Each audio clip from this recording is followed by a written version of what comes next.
The President Obama is heading down to the Gulf Coast this morning for his own assessment of the oil spill, a massive slick almost the size of Connecticut. It's making its way to the Louisiana coast, threatening wildlife, the environment, and the economic livelihood of residents there. Meanwhile, efforts to plug the gusher almost a mile below the surface have failed. Joining me now for an exclusive interview is Lamar McKay, chairman and president of BP America, which owned the well and was leasing the rig that blew up. He joins us from company headquarters in Houston. Mr. McKay, thanks for joining us. And first of all, our condolences to the families of the workers who lost their lives. Thank you, Jake, and thank you for the opportunity to be here today. This has been a tragic event. As you mentioned, we've had 11 people lose their lives. We've had people seriously injured, and we've got an event of enormous proportion that we're dealing with. Okay, BP's plans to stop this leak include an underwater dome that you're trying to build to contain the leak and a whole other rig to drill a relief well. What is the latest on this situation? The relief well could take up to 3 months to drill. Where are we in this process? Jake, let me explain for your viewers exactly what's going on. We've got effectively 3 fronts of attack that we are aggressively pursuing in partnership with the government. One is effectively stopping the source, stopping the well from flowing. The second one and these are all in parallel, is to work a containment system, a collection system, subsea, to be able to effectively channel the flow up a pipe and into a processing system that we can control at the surface. Then the third is dealing aggressively with the spill offshore and trying to fight that spill offshore. And the fourth is to deal with if the oil touches the shore, to deal with the cleanup and deal with the impacts on shore. And those are sort of the fronts that are underway. You mentioned the containment system. We call it the containment dome. That has been fabricated. The engineering is being finalized to get that mobilized and deployed. That will probably be in 6 to 8 days. We'll have that deployed. Meanwhile, just so you know, we are still working hard on the blowout preventer and see if we can actuate this piece of evidently failed equipment. And as you can imagine, this is like doing open heart surgery at 5,000 feet in the dark with robot-controlled submarines. The government says currently 5,000 barrels of oil a day are spilling into the Gulf. Some experts say it might be 5 times that, 25,000 barrels of oil a day. How much oil do you think is spilling into the Gulf? Well, the estimates of how much oil is coming out are very difficult because you can't measure in any way accurately. So effectively what we're doing with the help of NOAA and the rest of the government agencies is understand the volume that is inferred essentially by its surface expression on the top of the water. So I don't know the volume. The volume's uncertainty. There's a large uncertainty range around the 5,000 barrels. Our spill response is designed to take that uncertainty into account, and we're responding for that full range of uncertainty with all the resources that we can in conjunction with the government. Obama administration officials have expressed in recent days concerns that BP is not doing enough. Other officials have said that you don't have the resources. Should the government take over this operation?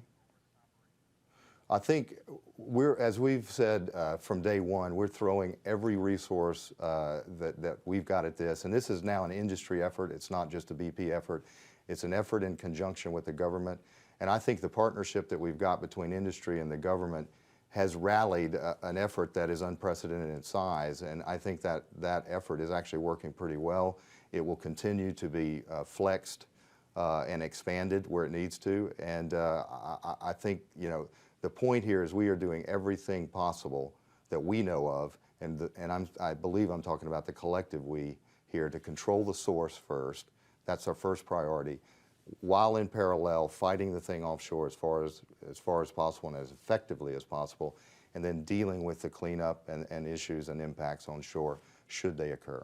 Your company, BP, has a spotty safety record, most horrifically a 2005 explosion at a refinery in Texas City that killed 15 workers. Other incidents involving leaks have been blamed on cutting corners for financial reasons. How confident are you that this accident had nothing to do with cutting back on safety to save a buck?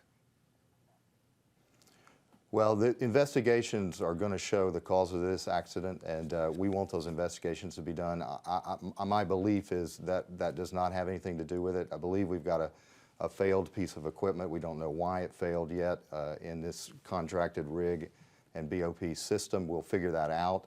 But let me just tell you, our focus right now is dealing with the source of the oil, dealing with it on the surface, and dealing with it on the beach or the marsh if it occurs. Your initial filing to the government, to the Mineral Management Service from 2009, before you drilled in this spot, made this assessment, quote, "An accidental oil spill could cause impacts to beaches. However, due to the distance to shore, 48 miles, and the response capabilities that would be implemented, no significant adverse impacts are expected. BP Exploration and Production Incorporated has the capability to respond to the maximum extent practicable to a worst-case discharge," which you estimated at 300,000 gallons. It's less than that. It's estimated to be 210,000, and yet BP does not seem to have the capability to respond. How can the public trust BP's assessments of risk, and how can the public trust anything you guys say?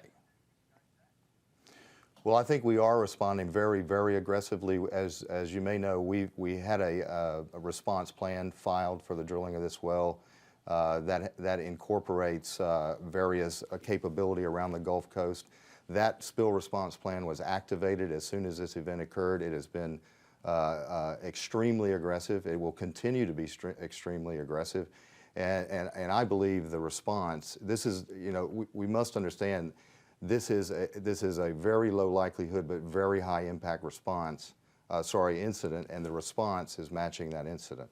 I just have a couple more questions. Just a few months ago, a BP executive protested proposed new safety regulations for oil rigs, writing to the government that, quote, "While BP is supportive of companies having a system in place to reduce risks, accidents, injuries, and spills, we're not supportive of extensive prescriptive regulations." Will BP continue to fight and lobby against safety regulations? Well, I would characterize the letter you're talking about slightly differently. That letter was in response to the government's request for input on safety regulations that the MMS was looking at. If the rest of the letter actually recommends improvements and specific recommendations around safety regulations should they choose to change them. So we're not fighting anything about safety. Safety is #1 priority. We're going to figure out what happened here, and that is going to help the MMS and help ourselves and help the industry get safer. So we're not fighting anything about safety. All right, last question, Mr. McKay. You had several fail-safe mechanisms on this rig, and they all failed. Since you don't yet know what caused this accident, will you stop all operations until you know? How can the American people trust that there won't be another explosion at another BP facility? Well, we're working in conjunction with the government on understanding everything we can understand as quickly as we can.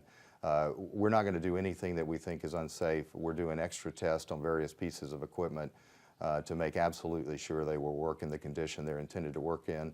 We won't do any work if we don't think it can be carried out safely and without impact. But we are working very closely with the government and trying to understand this and see if there should be any changes quickly. All right, Lamar McKay, thank you so much for joining us. We really appreciate your time. Thank you.